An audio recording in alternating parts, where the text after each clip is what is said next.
Y ya estamos en nuestro panel de libros con Antonia Sepúlveda, más conocida como Pluma de Mujer, @Pluma de Mujer. ¿Cómo estás, querida mía? Bien, ¿y tú, Anto?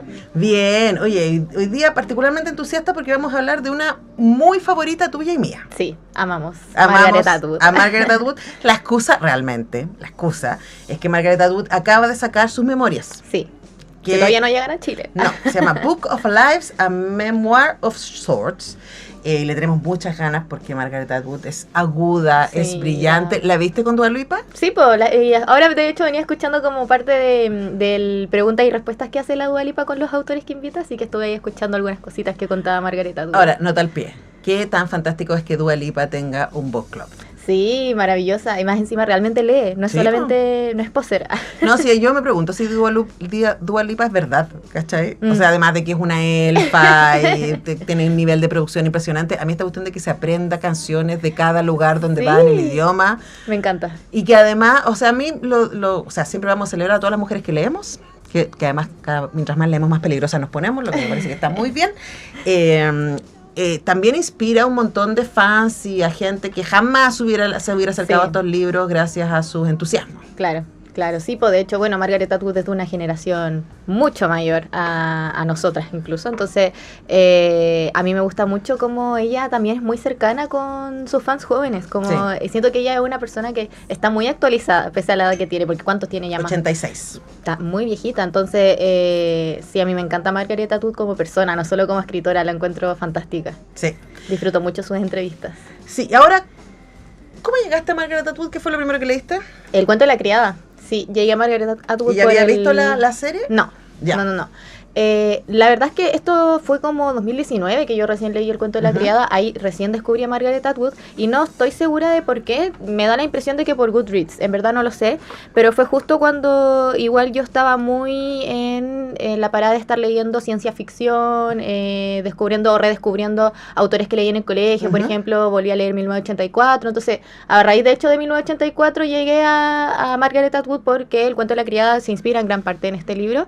Y bueno, a mí me encanta 1984, pero fue en esa época en la que yo quise empezar a leer más mujeres y encontrarme con Margaret fue como un abrazo al corazón porque la encontré tan fantástica y siento que era un libro tan único como tan distinto a todo lo que había leído que eso me voló la cabeza. La verdad es que después se lo recomendaba a todo el mundo porque me parecía increíble este libro y claro, después empecé a ver la serie. La serie no me gustó tanto, en verdad. Me gustó, pero obviamente es una serie, entonces necesita mucho más acción, mucha más velocidad con las cosas y apuras muchas cosas que pasan como en el segundo libro que están pasando ya en el tercer capítulo. Sí. Entonces, eso no me gustó tanto porque, de hecho, creo que la serie todavía ni siquiera termina. No, entonces, después se lanzaron a hacer 1500 otras cosas. Claro, como que yo dije, se pusieron a inventar cosas. Y claro, Margaret Atwood es como una de las productoras ejecutivas, me parece. Entonces, obviamente está con su permiso y todo. Y apareció como una de las tías. ¿En serio? Ay, no me acuerdo de eso. ¿Sí? Probablemente lo vi, pero no me acuerdo. Es que pasa muy extra. Ya. Pero en la primera temporada. Me encanta. Ah, ya, entonces sí la vi, solo que no me acuerdo. Y eso, pues eso me pasó con la serie, entonces dejé de verla, en verdad, porque yo dije como, ya, se van a poner a inventar cosas. Entonces, No, yo también. Además porque es de un nivel de angustia. Sí, demasiado. Y además es muy explícita la serie. Como... Sí, ahora, antes de entrar a Margaret Atwood, quiero detenerme en una cosa que dijiste la pasada, Antonia, que yo creo que es súper importante.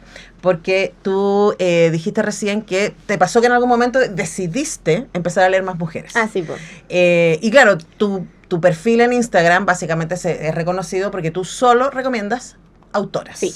Que lo hablamos cuando recién partimos, Sí. ¿no? ¿Cierto? En mayo. Lo tengo destacado en mi perfil. Por supuesto. De por qué leemos solo autora. Pero bajemos en el tiempo y hablemos de esa decisión, porque a mí también me pasó. O sea, es como que llegar un momento, mirar mi biblioteca y cuando me preguntaban por mis escritores favoritos, yo nombraba puros hombres. Sí. Y fue como, wow, aquí hay algo que está mal, ¿no? Pero se necesita una decisión al respecto. Entonces, hablemos de esa decisión y, claro, y que eso te pone en disposición de encontrarte con maravillas como Margaret Atwood. Claro, bueno, es que en verdad mi autor favorito, por ejemplo, que sigue siendo uno de mis autores favoritos, es Julio Cortázar, ponte tú, que siento que, claro, dentro del canon quizás literario masculino es muy heteronormado y todo, pero a mí me pasa con Julio Cortázar que igual siento que tiene como esta ambigüedad en cuanto a la escritura, pero efectivamente sus personajes femeninos dejan mucho que desear. O sea, si hablamos de la maga, por ejemplo, siento que tiene una infantilización tremendísima. No, pero es que además el tipo es una... ¿cómo se llama? Hay un personaje estereotipado de los guiones, que es como esta quirky girl, ¿cachai? Claro. Tiene otro nombre. que es como una chica que es como media locada, Claro. que es como un poco inocentona, pero que es súper sexy, pero no se da cuenta que es sexy. Claro, Como y ya. es súper inteligente, pero igual es como la tonta dentro del grupo. Entonces, Basta. sí. A mí me pasa mucho eso. Pese a que es mi libro favorito, Rayuela, dentro de mis favoritos. Pero claro, yo como me costaba identificarme con los personajes que leía de hombres, porque todas eran siempre el arroz, ¿no? Como el acompañamiento nunca eran protagonistas, tenían muy pocos diálogos. Me pasaba mucho que en el colegio, sobre todo, obviamente, que yo creo que el primer acercamiento que uno tiene directamente como a la literatura universal, leí muy pocas mujeres. Yo creo que ya Isabel Allende sería como la única que leíamos como permanentemente, pero ni hablar de otras autoras chilenas, a lo más quizás Gabriela Mistral, si es que también desde una mirada muy infantilizada de lo que escribía la Gaby. ¿Y en la universidad no te pasó? Sí, totalmente, también me pasó, sobre todo con estos ramos que eran como más de sociología, Sí. puros hombres, Obvio obviamente. que sí. Pero estoy pensando en la relevancia. Aquí saludamos a los profesores y profesoras, ¿no? Porque yo tuve en la media profesoras que, no sé si eran abiertamente feministas, pero yo leí muchas mujeres, además de Isabel Allende, leí muchísimo Marcela Serrano. No, yo nada. Y en la universidad tuve un curso, saludos a Fernando Blanco, que lo amaremos para siempre, que se llamaba Arte y Estética, que era como en tercer año de universidad, en el periodismo. Y claro que después ustedes ya no tuvieron, porque además imagínate, Fernando Blanco, que es un gran investigador y escritor especialmente de lo queer, especialista en MBL y no sé qué, y Eva Luz Pajarpa, nos hacían el ramo, cállate. Y Fernando me mostró a mí, a Pizarnik, a Cristina Peri Rossi, a Clarice Lispector, y comprenderás que mi versión de 23 años estaba... Sí, totalmente. Sí. Eso. Y probablemente en ese caso, entonces yo dije, oye, ¿por qué no estoy leyendo más mujeres? Pero, y ahí empiezan a aparecer otras cosas, pero es una decisión política, sí, lo totalmente. que uno lee. Sí. Y a mí me pasó eso, pues como dije, ¿qué cosas me gustan a mí? Y tienen que haber mujeres que escriban de las mismas cosas que a mí me gustan. Y bueno, era cosa, no sé, yo igual estuve en una época que estuvo muy de moda Tumblr, por ejemplo, y ahí a mí me aparecía Pizarnik, la Peri Rossi, etcétera, pero muy como la cuña bonita, la cita bonita, como de Instagram, pero nunca más allá, hasta que una empieza realmente como a redescubrir esos libros, a buscarlos, que muchas veces yo tuve que recurrir a la piratería, de hecho, para poder leerlos en la Kindle, etcétera. Entonces, fue como eso, como tener la decisión de quiero identificarme en algunos personajes o comprender bien la dimensión de lo que los escritores están plasmando en sus libros, porque al final yo no me reconozco en los problemas que tienen los hombres muchas veces, porque nosotras estamos 1000 veces más invisibilizadas. Entonces, encontrarse con Atwood fue como ese abrazo que uno necesitaba, como de, claro, esto es ciencia ficción, pero uno, es lo que hablábamos la otra vez, como esto puede llegar a pasar, o sea, eso es lo inquietante, además de que una cosa inquietante del cuento de la criada es que ella ha dicho repetidamente que ella no inventó nada.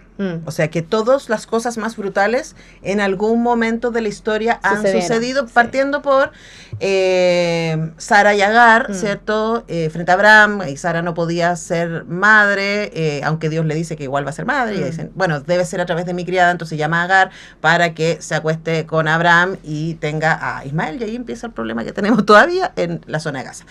Entonces, hay una investigación que yo creo que es lo que hace más inquietante el libro, y especialmente ahora que vemos a los movimientos ultraconservadores llamados cristianos, porque a mí del evangelio tienen muy poco, porque tiene un nivel de xenofobia y homofobia y odio. Y odio, que uno dice, uy, ¿qué haría Jesucito, no? Claro. Entonces, claro, lo que ella habla es de, a través de los medios de comunicación y a través del terrorismo, que nunca sabemos si es autoinfligido, Estados Unidos se transforma en Galad, que es esta nación ultra religiosa, en donde además hay una crisis de natalidad que hace que la mayoría de las mujeres no puedan tener hijos. Claro. Y ahí aparece entonces la figura de las criadas, que son mujeres que ya sabemos que son fértiles porque tuvieron hijos en algún momento y que entran a estas casas de las familias privilegiadas para cumplir ese rol, de ser una vasija. Sí, terrible. Y es terrible. Sí. Y a mí me parece que es como, por favor, que siga siendo ficción porque se pone cada vez más inquietante. De hecho, ahora que venía escuchando esta parte de la entrevista del podcast de Dua Lipa, que la Margaret responde preguntas del público, había una chica que le preguntaba qué venía primero en los libros, si venía como los personajes, la idea como en sí, el final, como cómo era el proceso de escritura, y la Margaret decía que efectivamente son escenas de cosas que ya pasaron históricamente, y la primera escena que ella imaginó el cuento de la criada es el tema de ahorcar a las mujeres, como la quema de brujas, como siendo ese símil, porque a lo largo de la historia van asesinando a muchas mujeres por pecaminosas, etcétera, que es lo que pasa en el cuento de la criada, y a mí me pareció súper fuerte como que esa haya sido la primera imagen de Margaret Atwood para escribir el cuento de la criada, como ahorcando mujeres, y es algo que pasaba. Sí. Entonces, y pasó por siglos. Claro. 3 siglos duró la quema de brujas. 3. O sea, como cuando uno lo piensa, es como, ¡ay! Sí, y bueno, choqueante. y además me pasa que, no sé si te pasa a ti, yo estoy con este fantasma de esta frase de Simone de Beauvoir, que los derechos de las mujeres siempre están en peligro, ¿no? Sí, sí, sí. Y ahí lo estamos viendo de vuelta de nuevo en Galad. Chile. En Galad y se viene. Sí, vamos a hacer un mini Galad. Ojalá que no. Bueno, pero también tiene esa mirada, ¿no? Porque la ciencia ficción nos ayuda a espejear las posibilidades de, ¿qué vamos a decir? De la maldad humana, de los límites humanos, de hasta dónde podemos llegar, pues siempre es un tema de poder. Sí. ¿Y qué te pasó cuando leíste el cuento de la criada la primera vez? No, fue como un impacto terrible. O sea, yo lo amé en el sentido de que me dio mucho miedo, obviamente. La otra vez hablábamos de eso, de si es un cuento o sea, si es un libro de terror o no. Para mí es súper terrorífico el cuento de la criada, pese a que puede ser algo que puede llegar a pasar, incluso cosas que ya pasaron. Uh-huh. Entonces, como una no lo ha vivido propiamente tal, no deja de como atemorizar la idea de que pueda volver a pasar. Sí. Y a mí me pasó eso, quería saber más y más y más, y bueno, de hecho, no sé cuántos años después vino Los Testamentos, pero está basado 15 años después del cuento de la criada. El cuento de la criada del 84, Los Testamentos, cuando salió la serie. Ah, ya. Entonces, sí, muy reciente. Te Sí, lo voy a buscar. me acuerdo que cuando salió yo había 2019. había recién leído el cuento de la criada cuando salió. Me acuerdo que lo quería. Me lo regalaron para Navidad, de hecho, de ese año. Saludos a tus papis. Sí, saludos a mis papis. Y no me gustó tanto, porque igual siento que fue una secuela muy, muy obligada en ese sentido. Como yo sé que Margaret Atwood tenía pensada esta secuela, pero efectivamente como que a mí no me terminó de convencer tanto, pero igual yo quería seguir sabiendo de este mundo, como qué pasaba con los personajes, si se salvaban o no, si lograban escapar, todo ese tipo de cosas. Y además que hay una personaje acá que tiene como un desarrollo muy importante, que es como era como una de las villanas, por así decirlo, pero realmente estaba como en contra del régimen. Entonces siento que era muy, muy entretenido ese juego de personajes, y si bien no me convenció al 100%, yo necesitaba saber qué pasaba. Yo no leyendo Los Testamentos, ahora con mucha angustia, es como esto, ¿no? Sí. Los libros de Margaret Atwood tienen una cosa, especialmente estos, que es como uno se angustia mucho, pero hay un goce literario que es importante, tremendo. ¿no? Además que escribe increíble. Ahora, hay algo ahí que es probablemente la razón por la que a mí me encanta Margaret Atwood, que tiene que ver con el desde donde se cuenta. Entonces, en el caso del cuento de la criada, lo cuenta la criada, claro, ¿cierto? ¿Cómo se llama? ¿Offred? Defred. Sí. O sea, sí, por en inglés es sí, Offred, sí. Y ella es el relato. Entonces sabemos todo lo que pasó a través de esta mujer que le escribe a alguien. No sabemos a quién, ella no sabe a quién tampoco. Y en el contexto del libro tenemos como idea de que esto llegó hasta el presente misteriosamente, y menos mal porque sirvió para los juicios, claro. O sea, como Galad ya fue. Y estamos leyendo el testimonio que quedó registrado, pero toda la novela está contada desde ella, desde su miedo, desde su inquietud, además porque ella es de la generación que le tocó vivir el mundo anterior. Ella claro. era una mujer que trabajaba, que tenía un marido, que tenía una hija. Tuvo como esa transición. Y de repente, primero, ojo ahí, eso siempre es eso, la cuenta corriente de ella traspasada a su marido, y las echan del trabajo a todas las mujeres. Entonces, como de un momento a otro, se hace porque se puede hacer. Sí. Y hoy día se podría hacer, ¿no? Sí. Y ella cuenta todo esto que le pasa. En Los Testamentos tenemos a 3 personajes, ¿cierto? Una que es una de las villanas, claro, que entendemos desde dónde y por qué. Luego, alguien que nació en Galad, y alguien que huyó. Claro. Entonces tenemos estos 3 puntos de vista, estas 3 mujeres que nos ayudan a complejizar un poco el mundo, y a mí me encanta eso. Me encanta que tengamos el relato de la tía, de la malvada, ¿no? Y que entendamos por qué ella tomó esa decisión de transformarse en esa persona tan re mala en cuanto a la criada. Claro. Y hay otro libro de ella que no sé si tú leíste, que a mí me encanta y que se hizo una serie. De hecho, creo que está en Netflix, que se llama Alias Grace. No sé si la viste. Ay, sí, no lo he leído, pero sí lo conozco. Y no he visto la serie porque quiero leer el libro. Oh, el libro es espectacular, Antonia. El libro es espectacular. Y de nuevo trabajamos con el concepto de quién está contando, ¿no? En el caso de Alias Grace está basado también en una historia real de una mujer que es acusada, una mujer a finales del siglo XIX en la Canadá rural. Es acusada de haber asesinado a sus a sus amos, Ya. ¿no? Ella no era esclava, pero trabajaba para esta familia que tenía más dinero que ella, y de el amo, ella se supone que asesinó al amo. Y ella es la que habla, y lo que tenemos es las conversaciones que ella tiene con un protopsicólogo, porque es un tipo de ciencia o de disciplina que está apareciendo recién. Ya. Entonces ella le habla, y a él le cuenta la historia de lo que realmente pasó. Ujú. Ahora, lo interesante es que tanto en el libro como en la serie, que además está dirigida por Sarah Polley, gran directora canadiense, la honestidad del relato también está en juego. Ya. Porque Grace no necesariamente está contando lo que fue, está contando lo que quiere que el otro escuche. Y ella es muy consciente de eso. Ujú. Y eso hace que todo sea mucho más complicado. La serie es muy buena, está muy bien hecha, el libro es una maravilla. Y eso me lleva de salto a uno que sí leíste porque lo tienes ahí encima, que es Penélope y las 12 criadas. Sí. Que también tiene que ver con quién cuenta. Claro, y de hecho eso mismo quería hablar a propósito de que tú hablaste recién de como que hace un retelling la Margaret Atwood en sus historias, y esto obviamente es un retelling.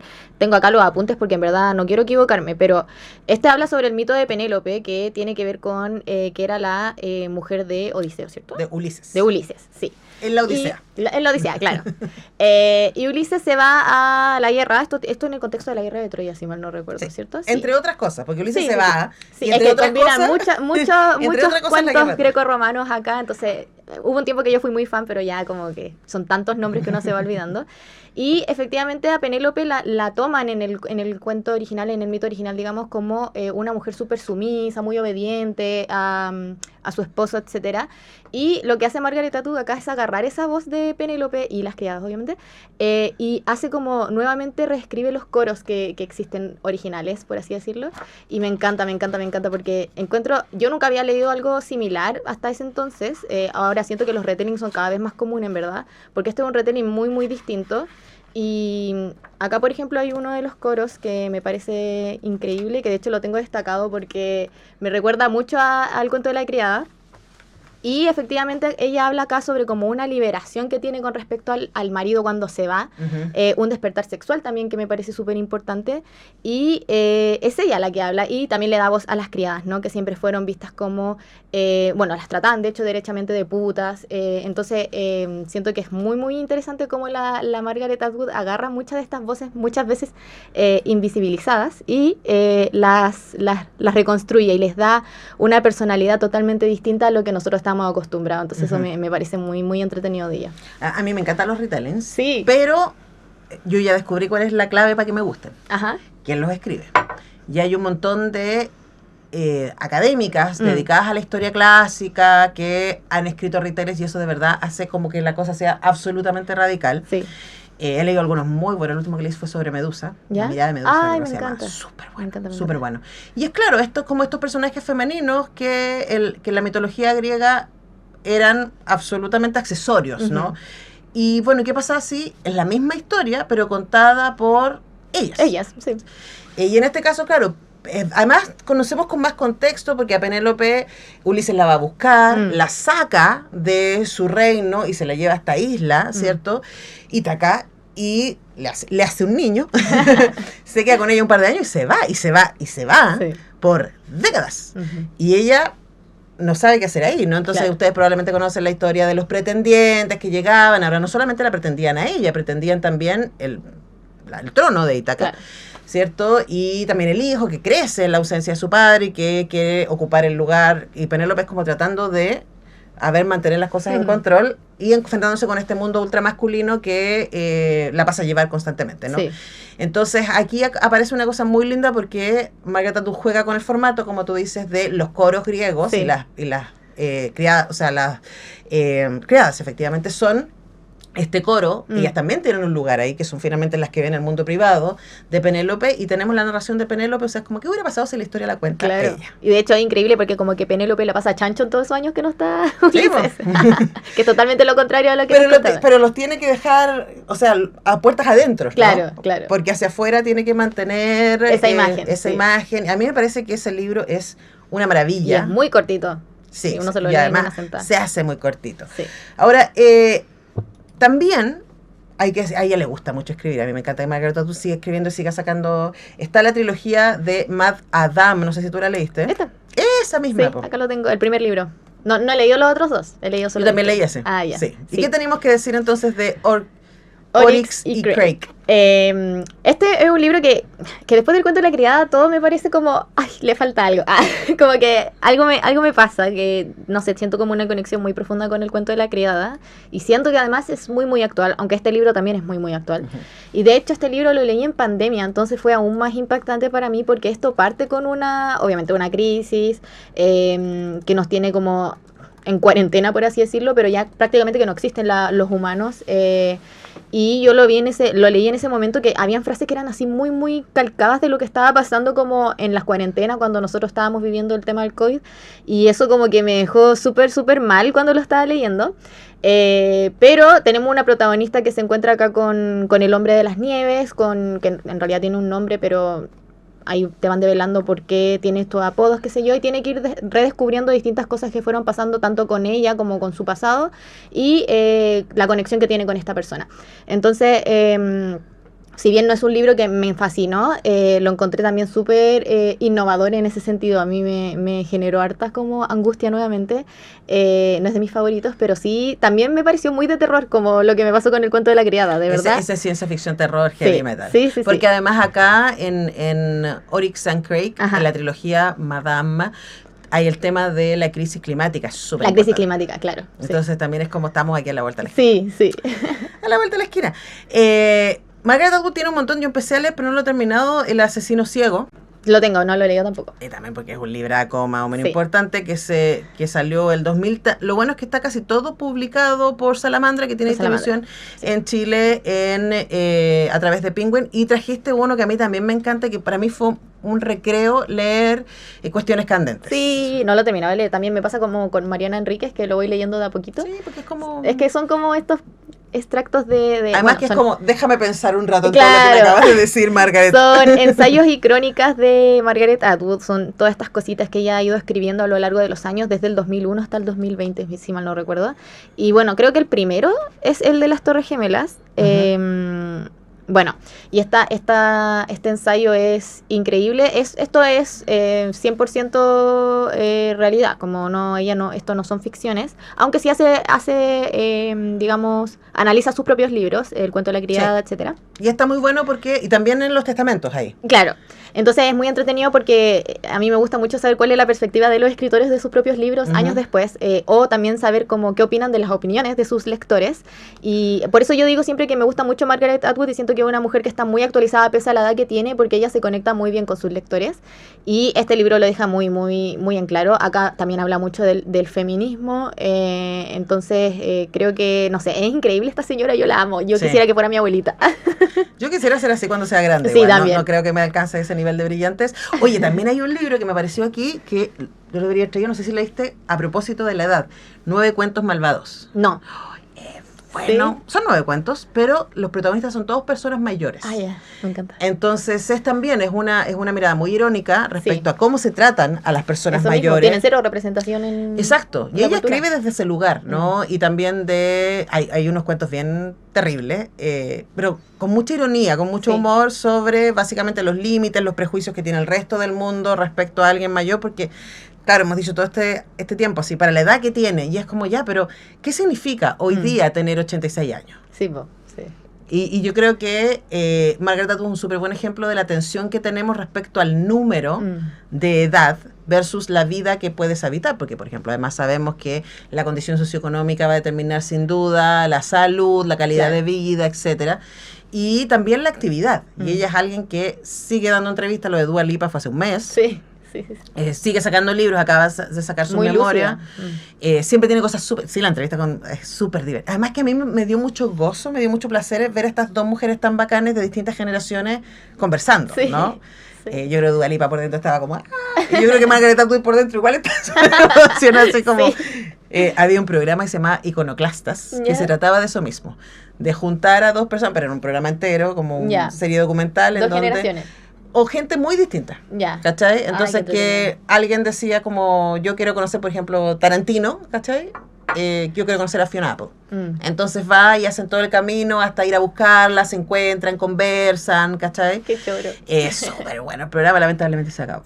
Pero lo pueden, hay partes que están ahí en YouTube, así que lo pueden encontrar. Así que eso, pues Margaret Atwood, hablamos de algunas cosas, porque esta señora tiene un nivel de producción. Y espero que ella siga escribiendo demasiados libros, tenga guardados para cuando se nos vaya, tener qué cosas seguir publicando. A mí me pasa mucho eso con Úrsula K. Le Guin. Ah, ya. Sí, pues la otra vez hablaste de eso. Sí, pues yo la amo y he leído muchísimo, pero todavía no lo leo todo. Sí, es que me encanta, sí. Además, hace poco me encontré con un libro de poemas de Úrsula K. Le Guin, que es como...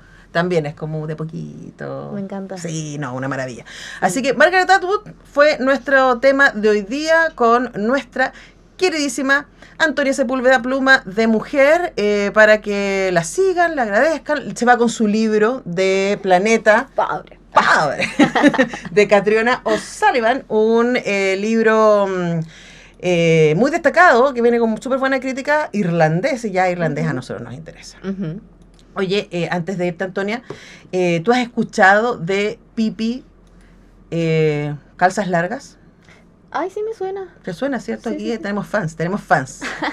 Bueno, el otro día estuvimos acá en el estudio conversando con la gran Berta Concha, distribuidora de prosa política, del trabajo de Astrid Lindgren, que es la creadora de Pipi. Ah, ya. Y también de otros personajes como Carlson en el Tejado, Lota, y estamos regalando esos libros ahora mismo. ¿En un sorteo? Acaba de subirse el concurso en nuestro Instagram. Ahí y de lo vamos a estar verdad, compartiendo. claro, ustedes solo van a ver las portadas, pero créannos, los libros son hermosos, son tapaduras, ilustrados, de verdad que tremendo regalo de Navidad. Así que para quienes quieren llevarse alguno de los libros de Astrid Lindgren que nos regalaron nuestros amigas de Prosa y Política, tienen que ir a nuestro Instagram y participar para que se lleven algunos de esos libros, como la gente afortunada que se llevó los libros que regalamos la semana pasada, que eran de Editoriales de Chile. Estuvo súper bueno ese concurso. Regalamos Cómo escribir una tesis de posgrado, que bueno, que me hubiera servido en su momento. Insectos de Chile y Chile, un camino al desarrollo. Jaime Lumán, Diego SSJ y Giselle Quines fueron quienes se llevaron esos libros, para que vean que aquí no solamente hablamos de cultura, también regalamos libros. Me encanta. Cierto. Gracias, Antonia. Gracias a ti, Anto. Muchas gracias a Agustín Meyer, que estuvo en la asistencia de piso hoy día, a nuestra fabulosa Muriel Riveros y a Jaime, que ya está absolutamente a cargo del buque de la salida al aire de esta Radio UNIAC. Nosotros nos despedimos, yo vuelvo mañana a las 10 y en un ratito viene Muriel Rivero a hacer tantas canciones buenas. Y hoy día además a la 1 tenemos GPS, el programa de tecnología y negocios, y a la 1:30 tenemos el programa de periodismo que se llama Mujeres que Comunican. Ay, me encanta. Para que lo sepas, sí, Mujeres que Comunican, que va a estar hoy día con Angélica Baeza Palavecino, que es la directora de Publimetro. Va a estar conversando, que es académica UNIAC. Todo eso. Y a las 6 la proclama. Oh, tantas cosas buenas. Ya, nos vamos, me cansé. Chao.